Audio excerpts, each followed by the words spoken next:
দেখা যাচ্ছে যে ম্যাথ করতেছি, বেশিরভাগই দেখা যাচ্ছে যে আসলে যে নিয়মগুলো ওইগুলো মুখস্থ করতেছি, বাট আমরা বুঝতেছি না যে আসলে আমরা করতেছি কি। ঠিক আছে, এটার উপর দিয়ে আসলে আমরা মানে জানতে চাচ্ছি যে ভবিষ্যতে মানে আমরা এমন করতে চাচ্ছি যে আমরা ম্যাথ দেখলেই যাতে বুঝি যে হ্যাঁ এটার পরে কি হবে, তারপরে কি হবে, এইটাই। ম্যাথ আসলে বুঝতে তোমাদের পারবে। দুজনের কাছে আমার একটা প্রশ্ন, সেটা হচ্ছে উনি তো বলে যে নকল করা যাবে না, নকলের বিষয়টা নিয়ে বলে। এখন আমরা শিক্ষা প্রতিষ্ঠানে যখন পড়াশোনা করি তখন থেকেই কি এটা ঠিকঠাক করা উচিত, ভালো করে পড়াশোনা করানো উচিত, নাকি পরীক্ষার সময় মনোযোগ দেওয়া উচিত?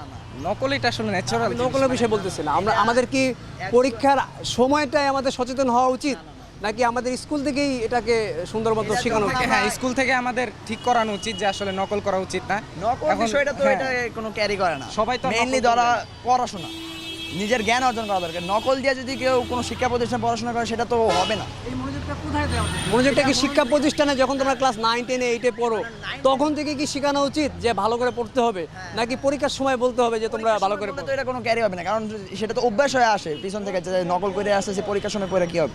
এটা একদম এক্স্যাক্ট টাইম থেকে যখন শিক্ষা প্রতিষ্ঠান যারা শিক্ষকরা আছে একদম ছোটো থেকে যদি ভালো করে বোঝায় যে নকল করা যাবে না, ভালো করে পড়তে হবে, মনোযোগ দিয়ে পড়তে হবে, জ্ঞান দিয়ে পড়তে হবে, তাহলে এই বিষয়টা ক্যারি করা যাবে। তাছাড়া এটা নিয়ে অতটা, যদি এক্সাম টাইমে যায় বলে যে নকল হবে না তোমরা পড়াশোনা করো, তখন তো টাইমও থাকে না, আর পোলাপানের তো মন মানসিকতা তখন নকলের দিকেই থাকবে, তখন তো আর হবে না। একদম মূল বিন্দু থেকে যখন আমরা ক্লাস 5 বা 1 থেকে যখন আমরা শিক্ষা প্রতিষ্ঠানে ভর্তি হই তখন থেকে এটা শুরু করা দরকার।